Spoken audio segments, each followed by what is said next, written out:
जय हिंद। एक अक्सर टॉपिक में लड़का फंसता है कि सर गंगा गंगोत्री से निकलती है या गोमुख से निकलती है। हमारे हिसाब से भैया कहीं नहीं निकलती है, और आप भी अगर कंसेप्ट समझेंगे ना तो इस तरह का क्वेश्चन कभी पूछिएगा ही नहीं।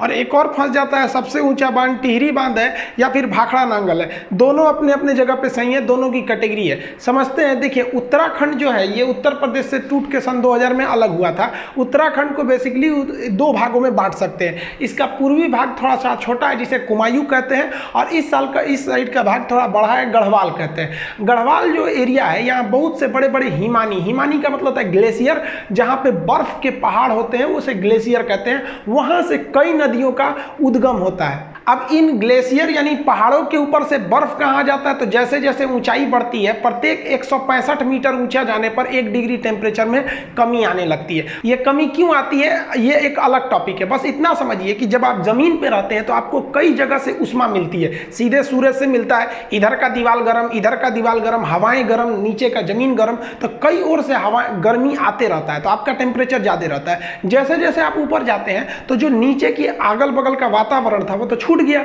अब केवल आपको सूर्य की गर्मी मिलती है, इसलिए ऊपर जाने पर टेम्परेचर घट जाता है। टेम्परेचर घटने से जो हवा की नमी होती है, जैसे नमी हमेशा हवा में बरकरार रहती है, गर्मी में दिखता नहीं है, ठंडी में दिखता है। हम जब सांस छोड़ते हैं ना तो ठंडी में वो नमी दिखने लगती है, गर्मी में नहीं दिखता है। वही नमी इन पहाड़ों से टकरा कर एक बर्फ का स्रोत बना देती हैं, और वही नीचे से पिघल कर नदियों का उद्गम स्रोत बन जाता है। तो नदियों का उद्गम स्रोत पहाड़ी का हिमानी यानी ग्लेशियर होता है। अब जरा ध्यान से समझिए, गंगा इस तरह से निकलती है। ये हम 2 इमेज बनाएंगे, इसमें पूरा जगह नहीं लिखे हैं ताकि कॉम्प्लिकेटेड होगा, आपको समझने में दिक्कत हो जाएगी। जबकि अगर आप दूसरा इमेज देखेंगे तो उसमें हम सारी नदियों का नाम वगैरह लिख दिए, इसको हम आपको स्क्रीनशॉट लेने का टाइम दे देंगे। अब यहाँ समझिए, सबसे पहला जो एक जगह है उसका नाम है बद्रीनाथ। उस बद्रीनाथ में एक जगह है संतोपत हिमानी।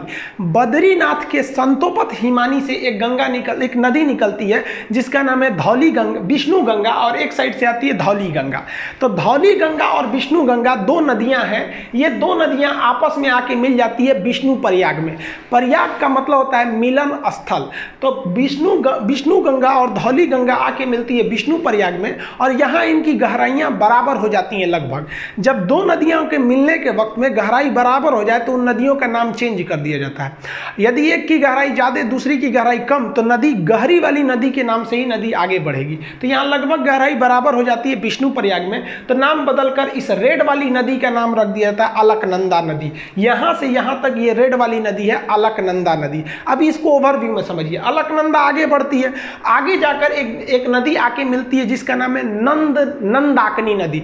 मंदाकिनी अलग है और नंदाकिनी अलग है। नंद लाला जो है नंदाकिनी नदी आके मिलती है, तो वो नंदाकिनी नदी कम गहरी है, अलकनंदा ज्यादा है, तो नंदाकिनी यहीं समाप्त हो जाएगी भूगोल के हिसाब से। अब ये भी जगह तो मिलन स्थल हो गया। मिलन स्थल को प्रयाग कहते हैं, चूंकि नंदाकिनी नदी मिली है इसलिए इसे कहते हैं नंद प्रयाग। नंद प्रयाग के बाद नदी और आगे बढ़ती है, तो यहाँ आगे बढ़ती है तो एक और नदी आके मिलती है पिंडार नदी। पिंडार नदी जहाँ आके मिलती है उसे कहते हैं हम लोग कर्ण प्रयाग। तो कर्ण प्रयाग में पिंडार नदी आगे मिल गई। अलकनंदा जो है कहती है भाई तुम कम गहरा हो, तुम यहीं खत्म हो जाओ, आगे हम ही बढ़ेंगे। अलकनंदा आगे बढ़ती है तो एक और नदी आके मिल जाती है, वो नदी निकलती है केदारनाथ से। ये वाली निकली थी बद्रीनाथ से। उस नदी का नाम है मंदाकिनी नदी। ये मंदाकिनी नदी आके इसे मिलती है, ये जाके मिल जाती है यहाँ पर। मंदाकिनी कम गहरी, ये ज़्यादा गहरी, इसलिए मंदाकिनी यहाँ समाप्त। अब ये मिलन स्थल है, इसका भी नाम प्रयाग रहेगा, तो इसका नाम हो जाता है रुद्र प्रयाग। रुद्रप्रयाग से नदी फिर आगे बढ़ती है, अभी भी अलकनंदा, इस रूट में बहुत गहरी है अलकनंदा। अब यहाँ से आती है उत्तरकाशी जिला से। उत्तरकाशी के पास एक जगह है गंगोत्री। अब गंगोत्री के पास एक एक्यूरेट पॉइंट की बात करेंगे तो वह है आपका गोमुख। वहाँ से एक नदी निकलती है जिसका नाम है भागीरथी नदी। ये भी बहुत बड़ी नदी है और उत्तराखंड के लोग मुख्य रूप से इसी को गंगा मानते हैं, ये वाले साइड को, ये उसकी सहायक समझते हैं। तो भागीरथी निकलती है, तो इस भागीरथी के बीच में एक नदी आके मिल जाती है भिलांगना। छोटी सी नदी कहती है भागीरथी चला यहीं पे खत्म हो जा। भिलांगना इसको लेके आगे बढ़ जाती है और भागीरथी भिलांगना को लेके आगे बढ़ जाती है और भागीरथी जाके इस अलकनंदा में मिलती है देव प्रयाग के जगह पे, और यहाँ पर दोनों की गहराई लगभग बराबर हो जाती है, तो इसका नाम हो जाता है गंगा। अब आप बताइए, गंगा तो इतनी नदियों से मिल के बना है, अब इसको याद करना बड़ा टफ है, तो उसको तरीका समझिए याद करने का। देखिए, विष्णु भगवान थे, इन्होंने अवतार लिया, तो कृष्ण भगवान का अवतार लिए थे ये। तो बचपन में कृष्ण भगवान का नाम क्या था? यशोदा का नंदलाल। तो विष्णु भगवान क्या बने? नंदलाल बने। और ये जब बचपन में थे, आगे बढ़े, तो ये हमेशा इनके कान में बाली रहता था। आप देखेंगे कृष्ण भगवान कान में बाला पहनते थे और गले में उसके बाद रुद्राक्ष की माला। तो लाइन से याद रखिएगा, विष्णु भगवान से याद रखेंगे विष्णु प्रयाग, नंदलाला से याद रखिएगा नंद प्रयाग। कान में बाली पहनते थे तो कर्ण प्रयाग, गले में रुद्राक्ष की माला रखते थे तो रुद्र प्रयाग। और जब इतना चीज कर देते थे तो कृष्ण भगवान का जो रूप हो जाता था वो एक देव की रूप हो जाता था, और उनकी वाणी देव की वाणी हो जाती थी। अकेले महाभारत निपटा दिए फाइल अकेले, इन्हीं की तो मतलब उपदेशों को गीता में रखा गया है। तो लास्ट में वो किसका रूप ले लिए? देव का रूप ले लिए। यही 5 प्रयाग है जिसे हम पंच प्रयाग कहते हैं। जो हिंदू धर्म के हिसाब से ये पंच प्रयाग घूमना बहुत ही शुभ माना जाता है, उसे अपने जीवन में ये पंच प्रयाग घूमना चाहिए। तो कौन प्रयाग हो गया आपका? विष्णु भगवान से याद रखिएगा विष्णु प्रयाग, नंद प्रयाग, कर्ण प्रयाग, गले में रुद्राक्ष की माला तो रुद्र प्रयाग, और सकल हो गया इनका किस तरह से देव की भांति इनकी रूप हो गई तो देव प्रयाग। यानी 5 प्रयाग को मिला देते हैं पंच प्रयाग। तो सीक्वेंस आपको याद हो गया। अब पिछले स्लाइड पे चलते हैं। यहां देखिए, ये वाला प्रयाग कौन सा होगा? विष्णु प्रयाग। विष्णु भगवान नंदलाला के रूप में जन्म लेंगे तो नंद प्रयाग, कान में पहनेंगे तो कर्ण प्रयाग, गले में रुद्राक्ष की माला तो रुद्र प्रयाग, और सकल हो जाएगा देव के भांति तो देव प्रयाग। ये नदियां हो गई।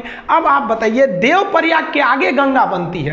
तो बीपीएससी में क्वेश्चन पूछा था कि ये भागीरथी तला अलकनंदा का संगम कहां होता है? तो वो होता है आपका देव प्रयाग में। समझ आ गया?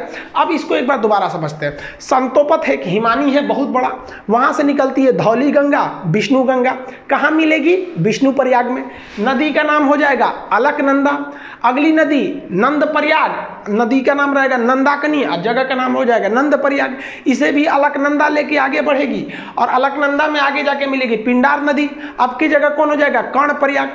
अलकनंदा फिर आगे बढ़ेगी, मंदाकिनी को ले जाएगी अपने साथ, मंदाकिनी को ले आके मिलाएगी तो हो जाएगा रुद्र प्रयाग। गले में रुद्राक्ष की माला हो गई। अब कृष्ण भगवान के पास यही सब तो चीजें थी, अब देव का रूप ले लेंगे।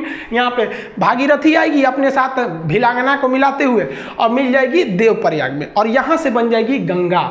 तो देखिए, गंगा तो भाई साहब निकलती ही नहीं है, गंगा नदी बनती है इतनी नदियों से मिलकर। तो अगर आप ग्रुप डी खलासी, चपरासी, गैंगमैन, सफाई कर्मी का एग्जाम देते हैं तो गंगा कहाँ से निकलती है? तो मार दीजिएगा भाई साहब उत्तरकाशी जिला के गंगोत्री के समीप गोमुख से। लेकिन अगर आप बड़े एग्जाम को देते हैं, कमीशन लेवल का, पीसीएस, यूपीएससी लेवल का, तो इतने छोटे लेवल का वो क्वेश्चन ही नहीं पूछेगा गंगा निकलती कहाँ से, क्योंकि उसको पता है कि भाई साहब गंगा निकलती नहीं है। गंगा एक बहुत बड़ा नदियों का एक पैटर्न है, ड्रेनेज पैटर्न है, जिसे समझना पड़ेगा। इसमें हम इन नदियों को लिख दिए हैं, यहाँ पे जो घेरे हुए हैं ये प्रयाग है, विष्णु प्रयाग, नंद प्रयाग, कर्ण प्रयाग, रुद्र प्रयाग, देव प्रयाग, और ये नदियों का नाम लिखे हैं। एप्लीकेशन में जब इसी को पढ़ाएंगे तो इसमें हम आपको याद, क्लास में जैसे याद करा देते थे उसको याद करा देंगे। अब यूट्यूब पे याद थोड़े कराएंगे बैठा के आपको, और इसका पीडीएफ और नक्शा में हम आपको इसको भरवाते थे।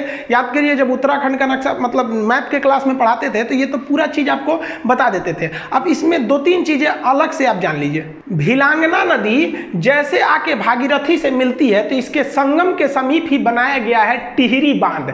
अब ये टिहरी बांध में पानी बहुत भयानक लग जाता है और इस टिहरी बांध पर खतरा होता है, इसलिए टिहरी बांध के पीछे एक सपोर्ट के लिए एक और बांध है जिसका नाम है कोटेश्वर बांध। तो टिहरी बांध किस पर है? भागीरथी नदी पर बनाया गया। इसके सपोर्ट के लिए कोटेश्वर बांध बनाया गया। जब भी बड़े बांध बनाए जाते हैं तो उसके सपोर्ट के लिए पीछे भी रहते हैं। जैसे भाखड़ा बांध बहुत बड़ा बांध है तो उसके पीछे एक और बांध है नांगल बांध। तो भाखड़ा अलग है, नांगल अलग है, ऐसे मिला के पढ़ देते हैं तो भाखड़ा नांगल एक लगने लगता है। अब दोनों बांध की कैटेगरी अलग है, दोनों में कौन ज्यादा ऊंचा है उसको समझिए। देखिए, उत्तराखंड का जो टिहरी बांध है ये तो भागीरथी पर स्थित है, और पंजाब का जो भाखड़ा नांगल बांध है वो किस पर है? सतलज नदी पर।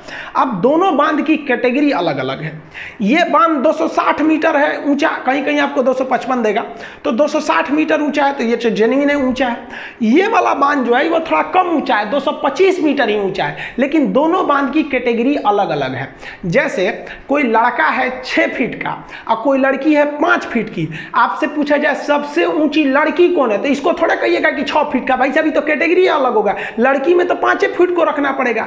लेकिन कह दे कि इन दोनों में सबसे ऊंचा इंसान कौन है, तो भाई लड़की भी इंसान लड़का भी इंसान, तब आप कहिएगा कि नहीं 6 फुट वाला ही है। तो यही एग्जाम में पूछता है कि सबसे ऊंचा ग्रेविटी बांध कौन सा है। तो देखिए इस बांध की जो कैटेगरी है वो ग्रेविटी कैटेगरी का है और ये बांध की कैटेगरी अर्थ फिलर है। ये बांध जब पढ़ाएंगे ना तो उसमें हम आपको बता देंगे कि बांध कितने टाइप के होते हैं, आर्क बांध कौन सा होता है, ग्रेविटी कौन कौन से कई टाइप के बांध होते हैं। तो कैटेगरी के हिसाब से पूछता है ये कि सबसे ऊंचा गुरुत्व यानी ग्रेविटी बांध कौन सा है। तो भाई साहब ये 260 होने के बावजूद इसको आंसर नहीं देंगे क्योंकि इसकी कैटेगरी अलग है, ये तो उस कैटेगरी में है ही नहीं है जिस कैटेगरी का क्वेश्चन पूछ रहा है। तब आपका आंसर हो जाता है भाखड़ा नांगल बांध। लेकिन जब क्वेश्चन कहेगा कि भारत का सबसे ऊंचा बांध कौन है, तो भाई साहब आप अर्थ फिलर हैं तब भी बांध है, ग्रेविटी है तब भी बांध है, आर्क बांध है तब भी बांध है। तो अब आपके लिए कैटेगरी का फाउंडेशन खत्म कर दिया और ओवरऑल में अगर कहेगा सबसे ऊंचा बांध कौन सा है तब हो जाएगा आपका टिहरी बांध, लंबा में हीराकुंड अलग हो जाता है वो सब। तो ये समझ में आ गया आपको।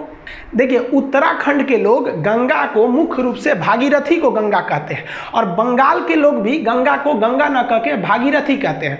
और शास्त्रों में भी देखिएगा ना तो कई जगह गंगा को भागीरथी बोला गया है। आप बाहुबली का गाना सुनिएगा, जब वो शिवलिंग लेकर गंगा झरना के नीचे रख देता है, वहाँ गाना बजता है कि भागीरथी देख तेरे पास खुद शिव जी चले आए रे। तो आप इसको देखे होंगे ना, शिव तांडव वगैरह भागीरथी बोला जाता है। तो ये भागीरथी को लोग गंगा समझने लगते हैं और उस हिसाब से छोटे एग्जाम में बोल देते हैं कि उत्तरकाशी जिला के गंगोत्री हिमालय के गोमुख से निकलती है। जबकि आप ये कॉन्सेप्ट समझ गए, पंच प्रयाग यानी पांचों प्रयाग में कौन कौन सा सीक्वेंस याद करने का आपको हल्का सा यहाँ बता दिए। हालांकि एप्लीकेशन पे तो जब तक आप लोग क्लास के स्टूडेंट होंगे तो आपको पता होगा, ये सब तो पूरा याद ही करा देते थे।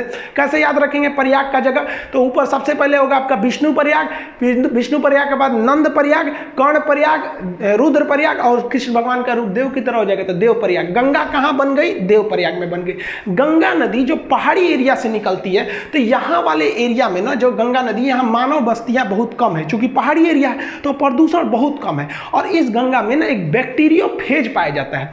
बैक्टीरियोफेज एक ऐसा चीज होता है जो हानिकारक जीवाणुओं और विषाणुओं को मार के खा जाता है, इसलिए गंगा जी के पानी में कीटाणु वगैरह नहीं लगते हैं, वो बैक्टीरियोफेज की वजह से। आईबी का एग्जाम दिए होंगे तो पूछा होगा किसके वजह से गंगा जल में कीड़े मकोड़े नहीं लगते हैं, तो बैक्टीरियोफेज ऑप्शन सी पर था। तो ये ध्यान से रखिएगा आप लोग। और आजकल देखिए हम लोग की भी कुछ गलती है, गंगा नदी में जो क्षमता है उसको पुनर्निर्माण करने की, उसमें तो हम लोगों ने अत्याचार कर दिया। कानपुर से जब गंगा निकलती है एकदम गंदगी मचा देते हैं, तो हम लोग गंगा को कुछ ज्यादा गंदा कर दिया। वो तो लॉकडाउन हो गया तो जो हम लोग सोच रहे थे गंगा साफ करेंगे अपने से साफ हो गया। अभी थोड़ा सा ढील हुआ ना लॉकडाउन में, फिर गंदा करके हम लोग रख दिए। तो प्रकृति से हम लोग भी खिलवाड़ करते हैं तो प्रकृति हम लोग के साथ भी कर देती है, कोरोना वगैरह देके। तो ये आप समझ में आ गया आप लोग को। इसका पीडीएफ वगैरह एप्लीकेशन जो पढ़ेंगे आप लोग, तो एप्लीकेशन पे इसका पीडीएफ और इसका जो टेस्ट हो गए अब तक कितने क्वेश्चन इससे रिलेटेड दिए गए उसमें दे देंगे। और न्यू रिक्रूटमेंट भी आ गया, आप देख रहे हैं। आप लोग को अब अच्छे से पढ़ना पड़ेगा, ये नहीं कि ऐसे छोटा मोटा पढ़ लेंगे तो रिजल्ट हो जाएगा। आई होप आप इसको समझ गए होंगे। मिलेंगे नेक्स्ट वीडियो में, तब तक के लिए जय हिंद।